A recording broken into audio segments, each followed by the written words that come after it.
नमस्कार। प्रांजल ज्ञान गंगा में आप सभी का स्वागत है। हम मुंशी प्रेमचंद जी की कहानी बैंक का दिवाला पढ़ रहे हैं। इस कहानी में बताया गया है कि एक बैंक जब दिवालिया होती है या दिवालिया होते हुए दिखाई जाती है तो बैंक पर लोगों का कितना भरोसा होता है, लेकिन जब बैंक अचानक डूब जाती है तो आम लोग, खासकर गरीब और मध्यम वर्ग का बहुत नुकसान होता है। और अमीर और प्रभावशाली लोग अक्सर खुद को बचा लेते हैं, लेकिन जो गरीब और मध्यम वर्ग के लोग होते हैं वह ऐसी ही आर्थिक तंगी में और ज़्यादा बर्बाद हो जाते हैं। लखनऊ नेशनल बैंक के दफ्तर में लाला साईंदास आराम कुर्सी पर लेटे हुए शेयरों का भाव देख रहे थे और सोच रहे थे इस बार हिस्सेदारों को मुनाफा कहाँ से दिया जाएगा।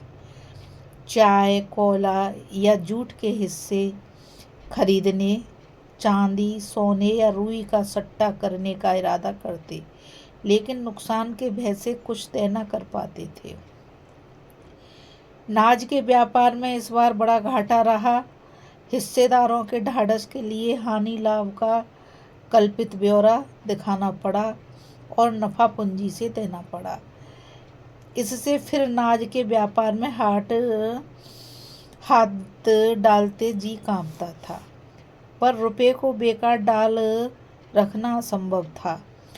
एक दिन में उसे कहीं ना कहीं लगाने का उचित उपाय करना जरूरी था, क्योंकि डायरेक्टरों की तिमाही बैठक एक ही सप्ताह में होने वाली थी और यदि उस समय कोई निश्चय ही न हुआ तो आगे 3 महीने तक फिर कुछ न हो सकेगा और छमाही मुनाफे के बंटवारे के समय फिर वही फर्जी कार्रवाई करनी पड़ेगी,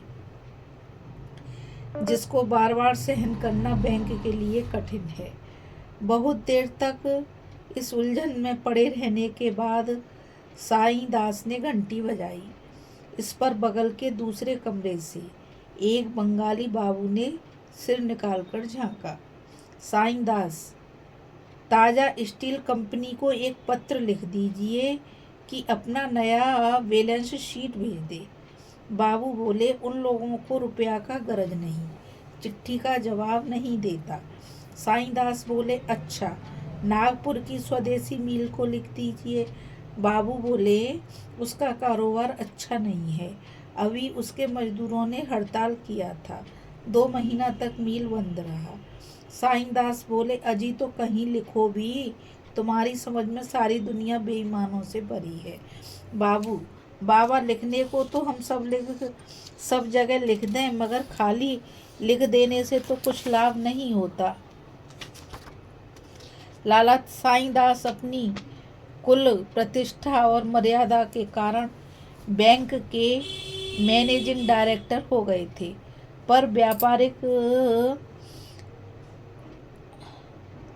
व्यावहारिक बातों से अपरिचित थे। यही बंगाली बाबू इनके सलाहकार थे, पर बाबू साहब को किसी कारखाने या कंपनी पर भरोसा न था।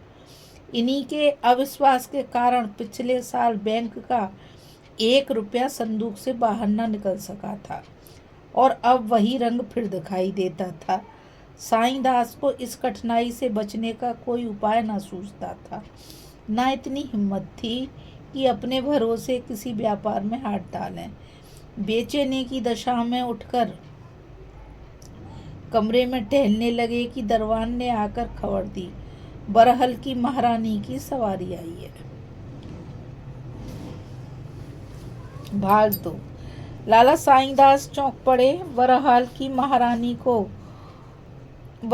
महारानी को लखनऊ आए 3-4 दिन हुए थे और एक के मुंह से उन्हीं की चर्चा सुनाई देती थी। कोई उनके पहनावे पर मुग्ध था, कोई सुंदरता पर और कोई उनकी स्वच्छंद वृत्ति पर। यहाँ तक कि उनकी दासियाँ और सिपाही आदि भी लोगों की चर्चा के पात्र बने हुए थे। रॉयल होटल के द्वार पर दर्शकों की भीड़ लगी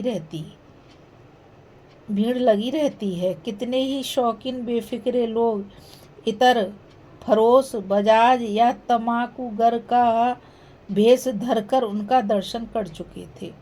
जिधर से महारानी की सवारी निकल जाती, दर्शकों के ठट लग जाते। वाह वाह क्या शान है, ऐसी इराकी जोड़ी लाट साहब के सिवा किसी राजा रईस के यहाँ तो शायद ही निकले। और सजावट भी क्या खूब है भाई, ऐसे गोरे आदमी तो यहाँ भी दिखाई नहीं देते।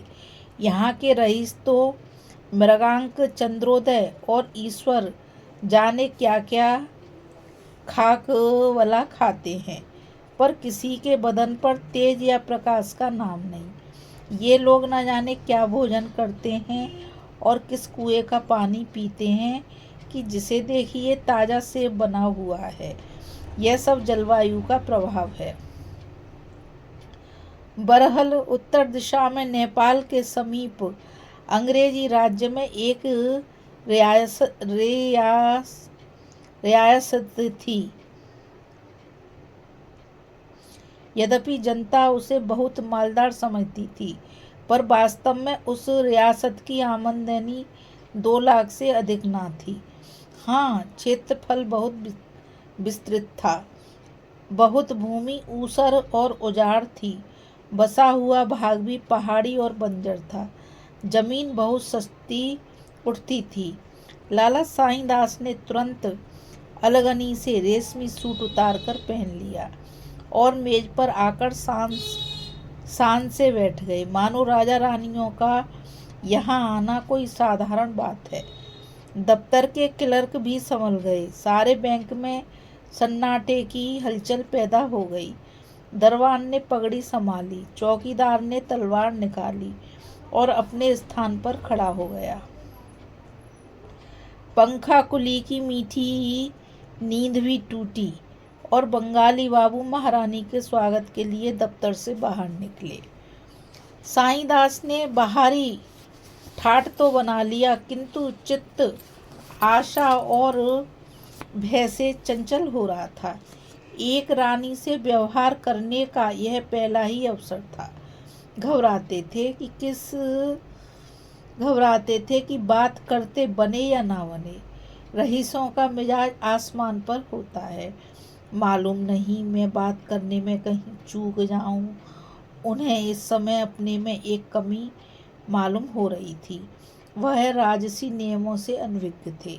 उनका सम्मान किस प्रकार करना चाहिए, उनसे बातें करने में किन बातों का ध्यान रखना चाहिए, उनकी मर्यादा रक्षा के लिए कितनी नम्रता उचित है, इस प्रकार के प्रश्न से वे बड़े असमंजस में पड़े हुए थे और जी चाहता था कि किसी तरह परीक्षा से शीघ्र ही छुटकारा हो जाए।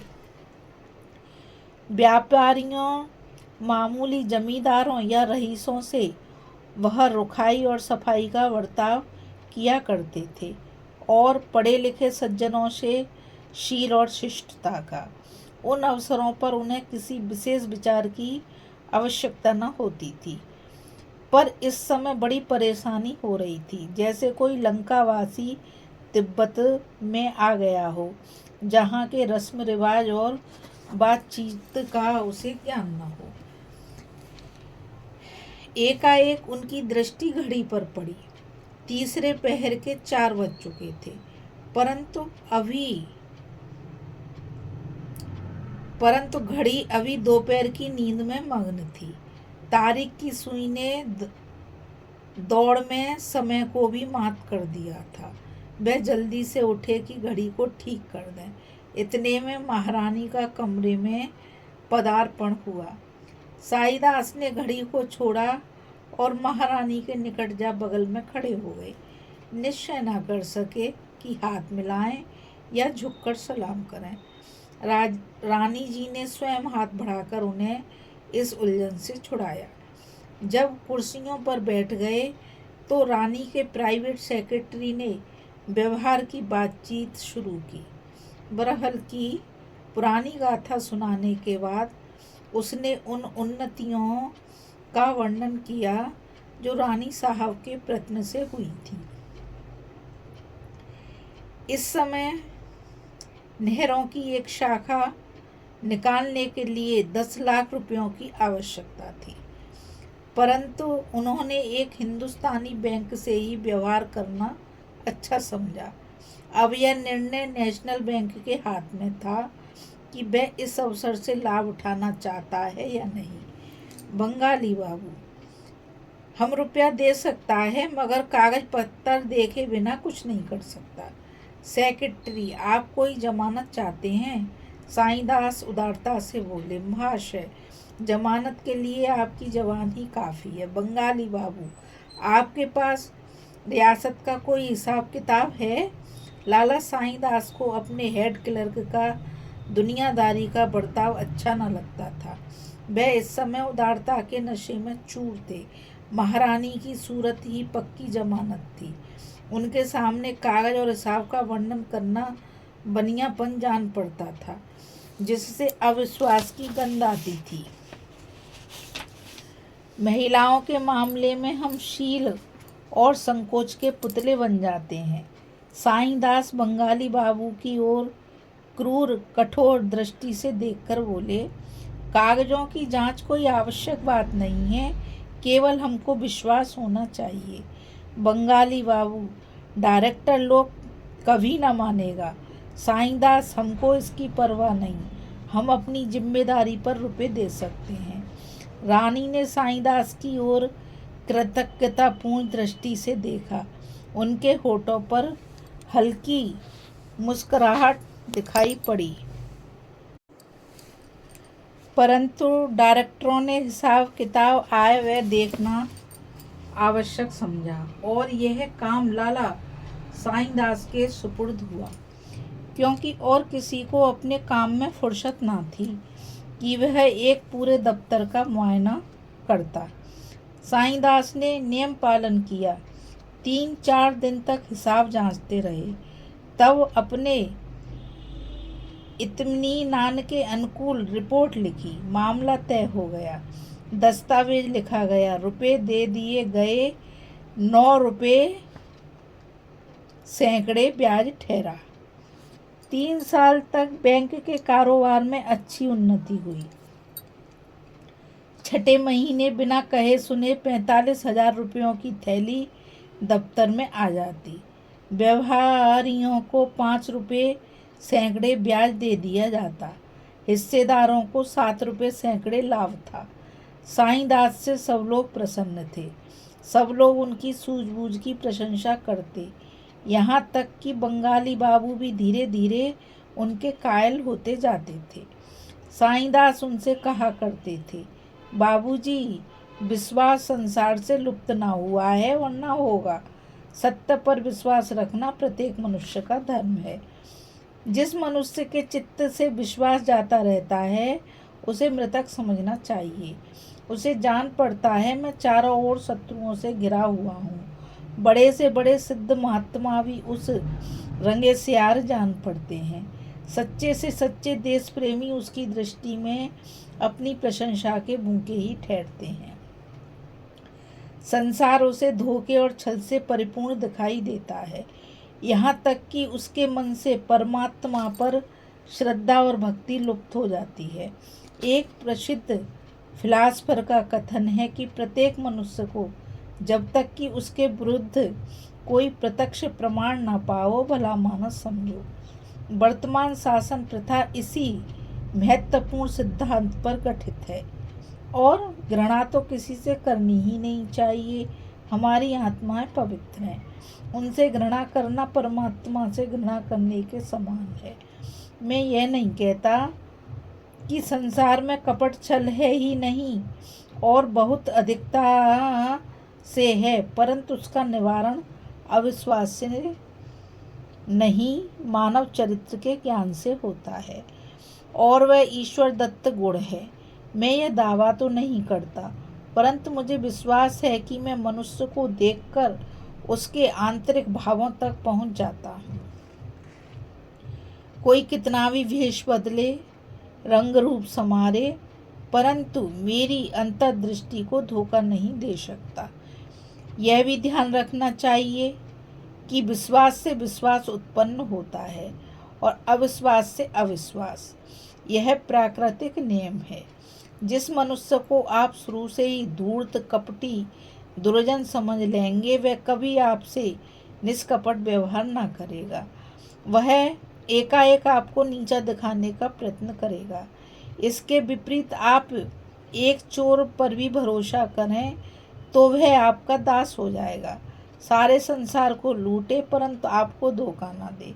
वह कितना ही कुकर्मी, अधर्मी क्यों न हो, पर आप उसके गले में विश्वास की जंजीर डालकर उसे जिस ओर चाहें ले जा सकते हैं। यहाँ तक कि वह आपके हाथों पुण्यात्मा भी बन सकता है। बंगाली बाबू के पास इन दार्शनिक तर्कों का कोई उत्तर न था। 4 वर्ष की पहली तारीख थी। लाला साईंदास बैंक के दफ्तर में बैठे डाकिये की राह देख रहे थे। आज बरहल से 45,000 रुपये आवेंगे।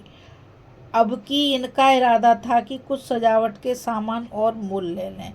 अब तक बैंक में टेलीफोन नहीं था, उसका भी तखमीना मंगा लिया गया था। आशा की आभा चेहरे से झलक रही थी। बंगाली बाबू से हंसकर कहते थे, इस तारीख को मेरे हाथों में अदबदा के खुजली होने लगती है। आज भी हथेली खुजला रही है।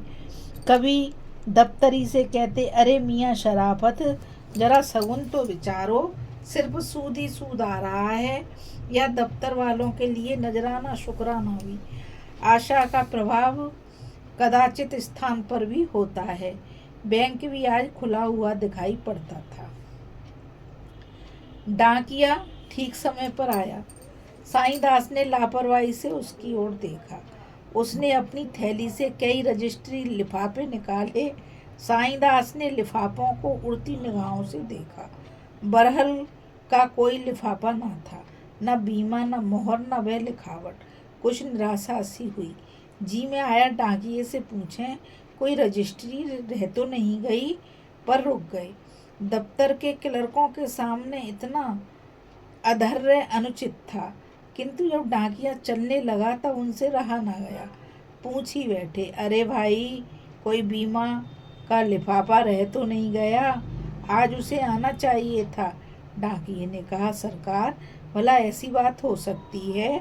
और कहीं भूल चूक चाहे हो भी जाए, पर आपके काम में कहीं भूल हो सकती है। साईंदास का चेहरा उतर गया, जैसे कच्चे रंग पर पानी पड़ जाए। डाकिया चला गया तो बंगाली बाबू से बोले, यह देर क्यों हुई? और तो कभी ऐसा ना होता था। बंगाली बाबू ने निष्ठुर भाव से उत्तर दिया, किसी कारण से देर हो गया होगा, घबराने की कोई बात नहीं। निराशा असंभव को संभव बना देती है।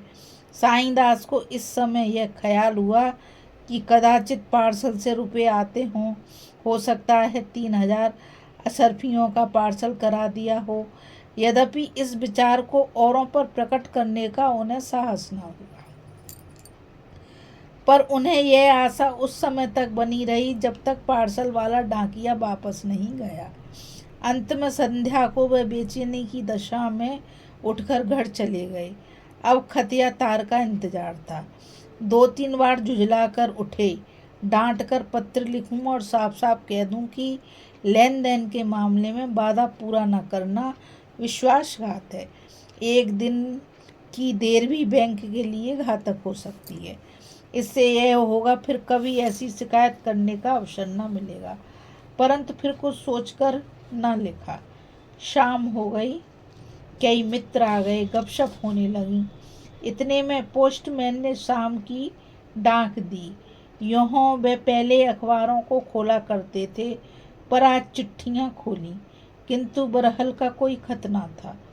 तब बेदम हो एक अंग्रेजी अखबार खोला। पहले ही तार का शीर्षक देखकर उनका खून सर्द हो गया। लिखा था, कल शाम को बरहल की महारानी जी का 3 दिन की बीमारी के बाद देहांत हो गया। इसके आगे एक संक्षिप्त नोट में लिखा हुआ था, बरहल की महारानी की अकाल मृत्यु केवल इस रियासत के लिए नहीं किंतु समस्त प्रांत के लिए शोकजनक घटना है। बड़े बड़े भीष्माचार्य वैद्यराज अभी रोग की परख भी न कर पाए थे कि मृत्यु ने काम तमाम कर दिया। रानी जी को सदैव अपनी रियासत की उन्नति का ध्यान रहता था। उनके थोड़े से राज्यकाल में ही उनसे रियासत को जो लाभ हुए हैं वे चिरकाल तक स्मरण रहेंगे। यद्यपि यह मानी हुई बात थी कि राज्य उनके बाद दूसरे के हाथ जाएगा, तथापि यह विचार कभी रानी साहिबा के कर्तव्य पालन में बाधक नहीं बना। शास्त्रानुसार उन्हें रियासत की जमानत पर ऋण लेने का अधिकार न था, परंतु प्रजा की भलाई के विचार से उन्हें कई बार इस नियम का उल्लंघन करना पड़ा। हमें विश्वास है कि यदि वह कुछ दिन और जीवित रहती तो रियासत को ऋण से मुक्त कर देती। उन्हें रात दिन इसका ध्यान रहता था, परंतु इस असामयिक मृत्यु ने अब यह फैसला दूसरों के अधीन कर दिया है। देखना चाहिए इन ऋणों का क्या परिणाम होता है। हमें विश्वस्त रीति से यह मालूम हुआ है कि नए महाराज ने, जो आजकल लखनऊ में विराजमान हैं, अपने वकीलों की सम्मति के अनुसार मृतक महारानी के ऋण संबंधी हिसाबों को चुकाने से इनकार कर दिया है। हमें वह है कि इस निश्चय से महाजनी टोले में बड़ी हलचल पैदा होगी और लखनऊ के कितने ही धन संपत्ति के स्वामियों को यह शिक्षा मिल जाएगी कि ब्याज का लोभ कितना अनिष्टकारी होता है। लाला साईं दास ने अखबार मेज पर रख दिया और आकाश की ओर देखा, जो निराशा का अंतिम आश्रय है। अन्य मित्रों ने भी यह समाचार पढ़ा। इस प्रश्न पर वाद विवाद होने लगा। साईं दास पर चारों ओर से बौछार पड़ने लगी। सारा दोष उन्हीं के सिर पर मढ़ा गया और उनकी चिरकाल की कार्य कुशलता और परिणामदर्शिता मिट्टी में मिल गई। बैंक इतना बड़ा घाटा सहने में असमर्थ था। अब यह विचार उपस्थित हुआ कि कैसे उसके प्राणों की रक्षा की जाए। आगे की कहानी हम दूसरे पार्ट में पढ़ेंगे। इस कहानी में बस इतना ही। मुझ गीता रावत को आज्ञा दीजिए। कल फिर मिलेंगे एक नई कहानी के साथ और इस कहानी के दूसरे पार्ट के साथ। राधे राधे, जय श्री कृष्णा, नमस्कार। और मैं आप सभी से यही कहना चाहूँगी कि इस चैनल को ज़्यादा से ज़्यादा लाइक, शेयर और सब्सक्राइब कीजिए ताकि यह ज्ञान अधिक से अधिक लोगों तक पहुँचे। राधे राधे, जय श्री कृष्णा, नमस्कार।